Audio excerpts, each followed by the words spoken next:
A loud businessman cut in front of a quiet man at a bakery, brushing him off like he was nobody.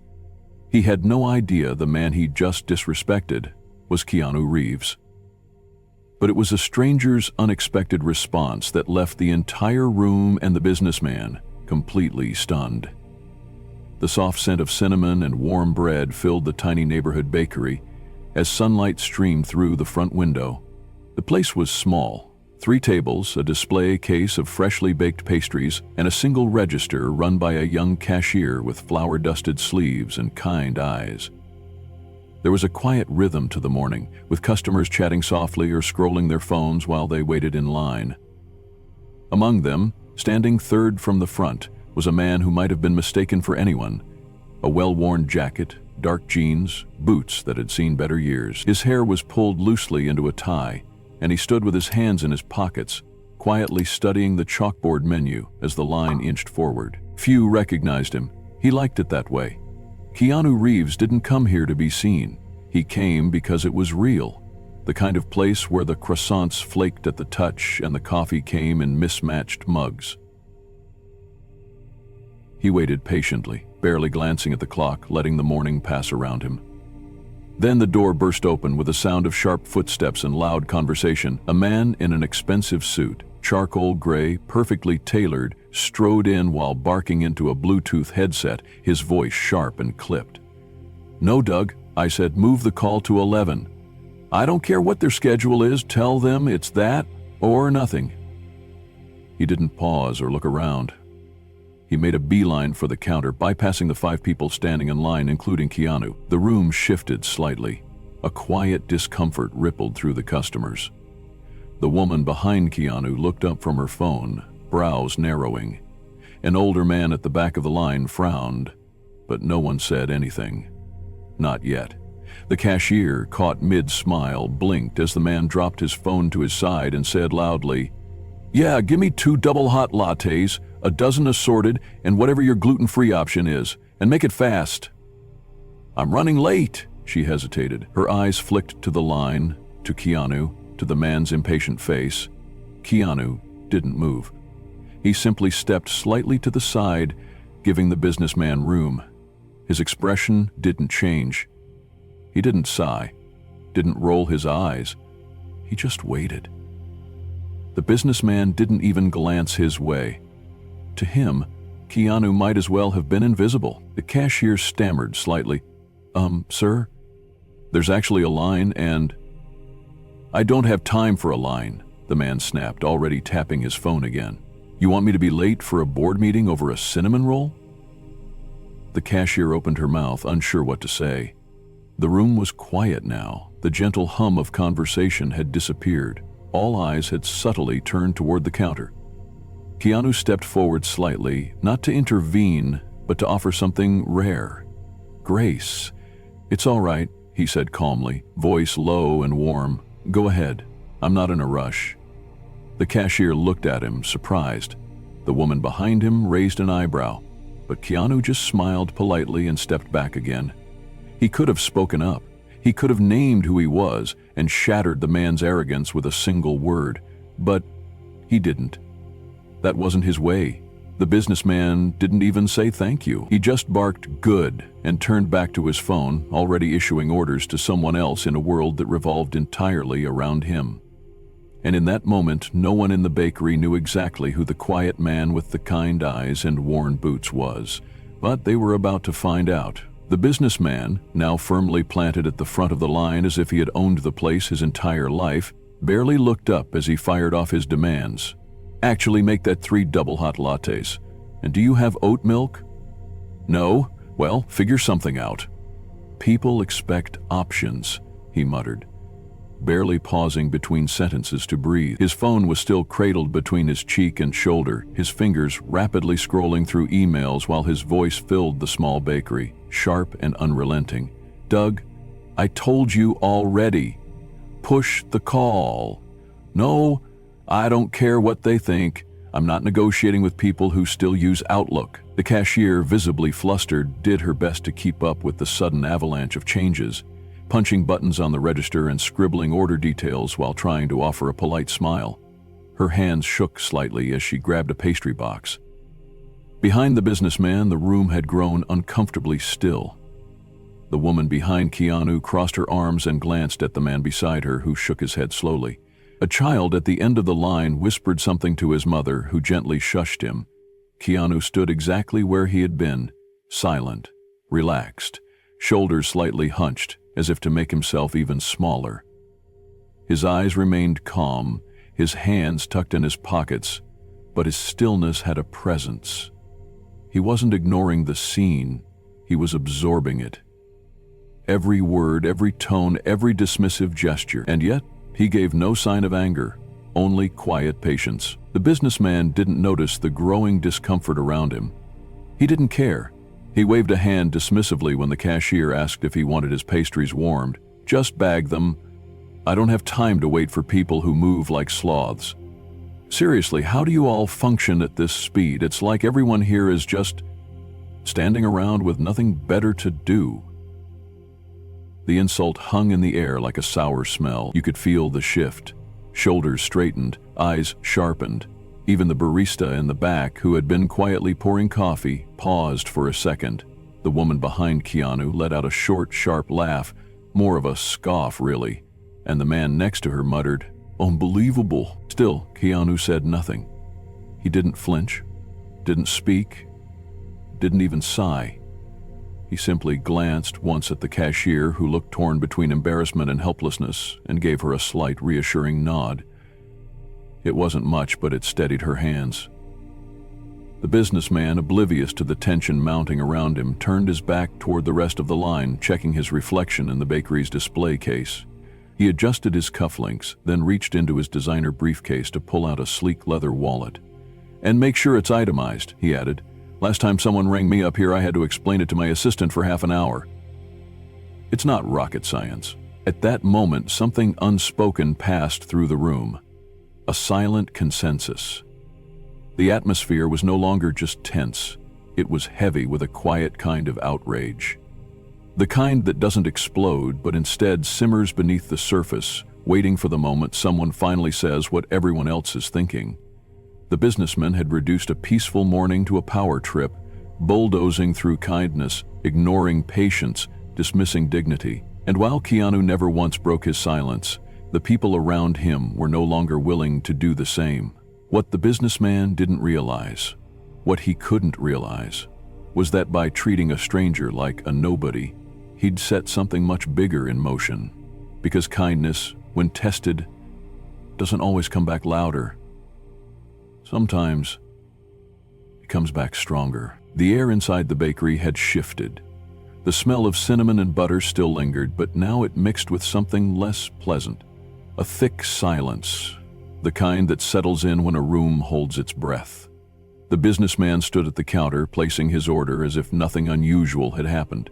His voice still sharp, still impatient, still utterly unaware of the tension he'd created around him. Keanu stood a few steps behind, not fidgeting, not rolling his eyes, not giving the man even a hint of what most others would have shown: frustration, anger, indignation. Instead, he simply offered a small smile, calm and almost forgiving. Then, with a grace that seemed out of place in such a petty moment, he stepped back, not far, just enough to remove himself from the immediate scene, as if to say, "Go ahead. It's yours. I'm not here to fight you for it." He didn't say a word, didn't make a face. He let the man have his moment, even if that moment had been stolen, undeserved. Keanu's kindness wasn't performative. It wasn't even strategic. It was just who he was.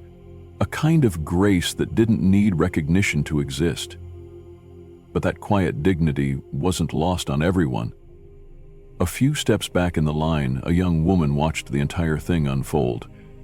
Her name was Ava. She was a college student, notebook tucked under her arm, headphones still dangling from her phone.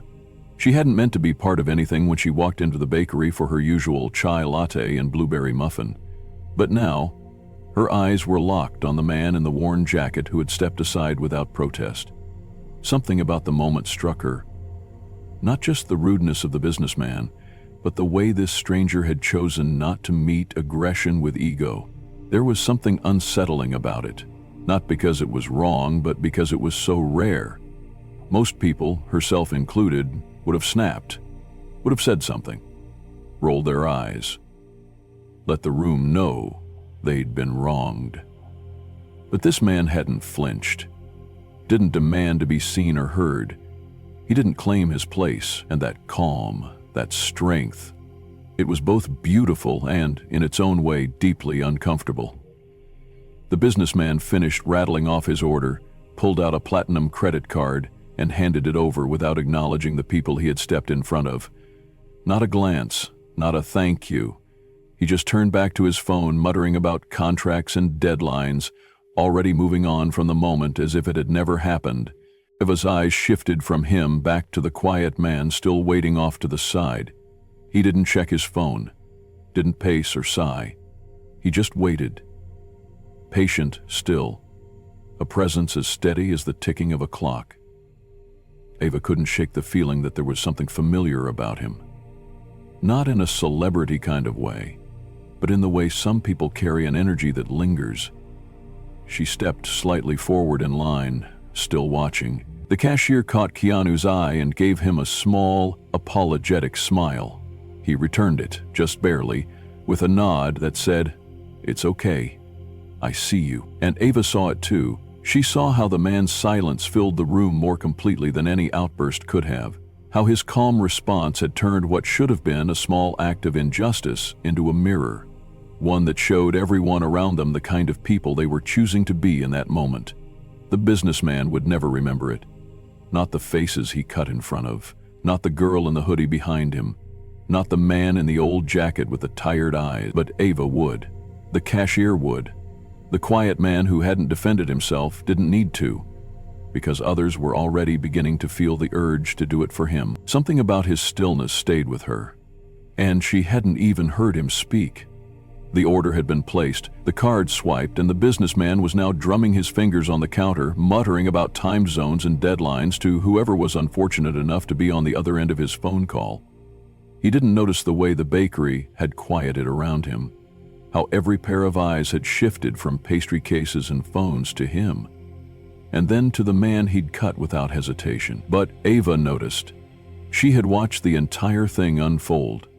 The arrogance, the disregard, and most of all, the stunning quiet with which the stranger in the worn jacket had accepted it. And something in her cracked. She wasn't someone who liked confrontation. She avoided drama, rarely raised her voice, and often replayed arguments in her head hours after they happened, thinking of all the things she should have said. But this time she didn't need to rehearse. The words rose on their own. Steady and clear, she said, not loudly, but with a calm certainty that cut through the air like glass. The businessman turned around, eyebrows lifting in irritation as if someone had just spoken during a private board meeting. "Yes," he said, half distracted. "You cut in front of the line," Eva said evenly. "There were 5 people ahead of you, including him." She nodded toward Keanu, who had lifted his eyes now, surprised. The businessman let out a short laugh. "Are we really doing this right now?" "I think someone should," she replied. Still no anger in her tone, just resolve. He scoffed. "Look, I was in a rush." He didn't seem to mind. "That's not the point," Eva said, her voice soft but unwavering. "You didn't even see him. You walked in, ignored everyone here, treated the cashier like an inconvenience, and talked down to people like they weren't worth your time. And the person you cut? He showed more patience and grace in silence than most people manage in a lifetime. The bakery was silent now. Even the barista had stopped mid-pour. Keanu, standing just behind her, didn't move. His expression was unreadable, but his eyes were focused. The businessman shifted uncomfortably. "Look," I apologized. "No," Ava interrupted gently. You didn't look at him. You didn't thank him. You didn't even notice that someone gave up their place in line for you because you were rude. That kind of kindness deserves better. There was no clapping, no cheers, just stillness. And in that stillness, the man who had bulldozed his way to the front finally started to shrink. His bravado faltered. He looked around and realized he wasn't being seen as powerful anymore. He was being seen as small. He opened his mouth to speak, but stopped. And maybe for the first time that day, He listened. Ava didn't say anything more. She didn't need to. She turned to Keanu, her expression softening. You shouldn't have had to deal with that. Keanu met her eyes, and for a moment, something unspoken passed between them, recognition, perhaps, or mutual respect. It's all right, he said, his voice quiet and kind. But thank you for saying what mattered. She nodded, stepped back in line, and the moment passed not with fire, not with rage, but with something far more powerful, quiet courage. The businessman collected his order with noticeably less noise, muttering a forced apology that no one asked for. Keanu didn't respond. He simply waited, like he always had, until it was his turn. But in that bakery, on that ordinary morning, everyone there knew they had witnessed something extraordinary. Not because a celebrity had been disrespected. Because a stranger had chosen to speak up for someone who hadn't asked her to, reminded everyone what dignity really looks like. The businessman let out a shallow, uncomfortable laugh as he gathered his neatly packed order. He was trying to save face now, standing a little taller, as if the moment hadn't slipped completely out of his control. Well, I guess I'm the villain of the day, huh? He said, grinning like it was all a joke. No hard feelings, right? He added with a casual glance toward Keanu, who, of course, simply nodded in silence, no bitterness in his expression, just the same unwavering calm he'd held from the start. The cashier, still flustered from the awkwardness, attempted to move things along. She handed over the receipt with a tight smile, but then, as the businessman turned to leave, she paused, her eyes flicking again to the man in the worn leather jacket still waiting patiently at the side of the counter. Something about him had been tugging at her memory since he first walked in. His face, his voice, the way he carried himself with quiet confidence. And now suddenly the pieces fell into place. Her eyes widened. That's Keanu Reeves, she said aloud softly, but loud enough. The businessman froze mid-step. The words hit the air like a clap of thunder, echoing through the small bakery. It took a heartbeat for the others to react, but when they did, it was swift. Heads turned, eyes grew wide, and a murmur rolled through the room. People began whispering, leaning to one another. Is it really him? It is. Look at him. No way, that's actually Keanu Reeves. The businessman turned back slowly, his face losing its cocky edge. His smirk melted into something unsure, almost childlike in its disbelief. Wait, he said, voice cracking slightly. That was Keanu Reeves. The cashier nodded. One of the most respected people in Hollywood, she said, her voice a mix of awe and disappointment. And you cut right in front of him. The color drained from the businessman's face. His mouth opened and closed once, as if trying to summon some kind of comeback, but nothing came. The room was still watching, but it wasn't the kind of attention he was used to, the admiration, the envy, the status. No, this attention felt heavy, judgmental, honest. He looked at Keanu again, and for the first time, really looked. At the way he stood, not defensive, not smug, just present. The very man he'd dismissed as a nobody just moments ago was now the center of a very different kind of gravity. And yet, Keanu hadn't said a single harsh word. He hadn't called him out, hadn't gloated, hadn't revealed who he was. He'd just waited. The businessman cleared his throat. I didn't know, he muttered. Keanu shrugged slightly. You weren't supposed to. Those 5 words held more weight than anything the businessman had said all morning. Ava, who had remained silent through the revelation, allowed herself the faintest smile, not because the man had been humbled, but because her instincts had been right. She hadn't stood up for a celebrity. She hadn't spoken because of status. She had spoken because she'd seen a good person being disrespected. That was all she needed to know. Keanu caught her eye again and nodded, the corners of his mouth lifting in gratitude. She nodded back. The businessman lingered awkwardly by the door, unsure whether to say something else, but it was too late. His moment had passed, and so had any chance of reclaiming the upper hand. With nothing left to say, he turned and left the bakery, the bells above the door jingling a little too loudly behind him. As the silence faded and normal chatter began to return, the cashier looked back at Keanu, now finally stepping forward to place his order. What can I get you? She asked, her smile sincere. Keanu glanced at the display case, then at her. Just a black coffee and a smile. You've already given me the second. She blushed and laughed softly as she began his order. And as the scent of warm bread filled the air once more, The people in that bakery carried something with them. They hadn't walked in with a quiet, unforgettable reminder that the way you treat someone when you think they're nobody says everything about who you really are. Ace, the chatter, slowly returned to the small bakery. The room felt warmer somehow, like something unseen had been cleared from the air. The businessman was gone, taking his arrogance and disbelief with him. The tension he left behind, however, had already transformed into something else, something more reflective, more human. People stood a little straighter, spoke a little softer, cast glances toward the man who had been silent through it all, only to be revealed as someone extraordinary. Keanu stood at the counter now, his hands still tucked loosely in his jacket pockets. He looked at the cashier with an easy smile, one that said he held no resentment, no need to address what had just happened.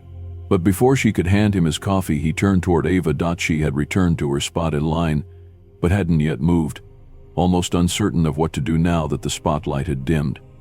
Her heart still beat a little faster, not from fear or regret, but from the surreal realization of who she had just stood up for and how he had handled it. Keanu stepped toward her, just enough to close the distance between strangers. "Thank you," he said, his voice quiet, sincere. "You didn't have to speak up, but you did." Ava shook her head, brushing a strand of hair behind her ear. "I didn't know who you were." He smiled, just slightly. "That's what makes it mean more." There was a pause, short, gentle. The kind of silence that isn't awkward but rather earned. "You reminded me," Keanu said, "that some voices don't need volume to carry weight." Ava's eyes widened just a little, then softened. It was the kind of compliment you didn't expect, but would remember forever. Keanu continued, glancing toward the door where the businessman had left. He might apologize. He might not. But honestly, it's not about that. It's not about who we are, or who people think we are. It's about who we choose to be, especially in ordinary moments like this. Ava nodded slowly. "I just couldn't let it go. You were kind, and he was lost." Keanu finished for her, not unkindly. "Maybe just lost in his own noise." She chuckled quietly at that, and so did Keanu. It wasn't vindictive, just honest. The other customers in the bakery, most now pretending not to eavesdrop, watched the interaction with a kind of reverence.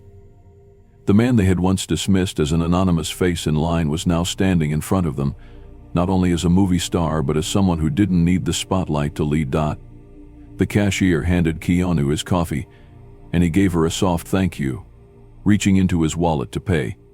He left a generous tip, one that said more than any apology could have. Then, before leaving, he looked back once more at Ava. "You've got a strong voice," he said. "Keep using it. The world needs more people like you." She smiled, speechless now. And with that, he walked out. No entourage, no fanfare, just a man with a coffee in one hand and the quiet respect of a room in the other. Behind him, the bakery door closed gently. But the lesson he left behind that stayed. By the time the sun had dipped below the skyline and the city's golden hour bathed the buildings in soft light, the story was already spreading.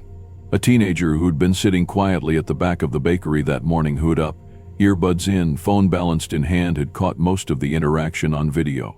Not out of malice or intention, but instinct. Something had told him it mattered. And when he uploaded it that afternoon with a simple caption, "Keanu Reeves gets cut in line, says nothing. A stranger says everything. The internet did what it always does when something real hits a nerve. It exploded. Within hours, the clip had millions of views. No dramatic music, no shaky camera work, just a grainy 3-minute glimpse of humility, kindness, and a young woman finding her voice. Ava's calm but firm words struck a chord with people who were tired of loud arrogance going unchecked. But what truly captivated the world was Keanu, his silence, his grace, and the way he never once used his name as a shield or sword. Comment sections filled with admiration. That girl spoke for all of us who've stayed silent too long. Keanu proves again that real class doesn't need to speak up to be heard. This is how you teach respect without yelling. Ava was quickly identified, though she never posted the video herself, and was soon flooded with messages from strangers, journalists, even professors who wanted to quote her in ethics classes. But when asked for comment, she simply said, "I didn't stand up for a celebrity. I stood up for a person." The businessman, thankfully, was never named. The internet speculated, sure, but the teen who filmed the video had kept the camera mostly on Keanu and Ava, never zooming in on the man's face. And that, perhaps, made the lesson land even harder. He could have been anyone. He was everyone, at one time or another. The point wasn't who he was, it was how he acted when he thought no one important was watching. As for Keanu, he didn't release a statement. He didn't repost the clip. He didn't acknowledge the viral moment at all. He didn't have to, because his message was already out there, not through a press release or social media post, but through behavior, through restraint, through the kind of character that whispers instead of shouts. It was the kind of power that didn't need a name attached to it. It just needed to be seen. In classrooms, the video was played as a discussion starter on integrity. In corporate training rooms, it sparked conversations about leadership and presence. At dinner tables, parents told their kids the story of a man who didn't fight for his place, but earned it anyway. And the final takeaway? It wasn't about fame or recognition or calling someone out for the sake of internet points. It was about the moment between the action and the reaction, the breath where we choose who we are. Because real strength isn't pushing your way to the front, it's holding your place and your peace when someone else does. And real power, it's in choosing not to, even when you could.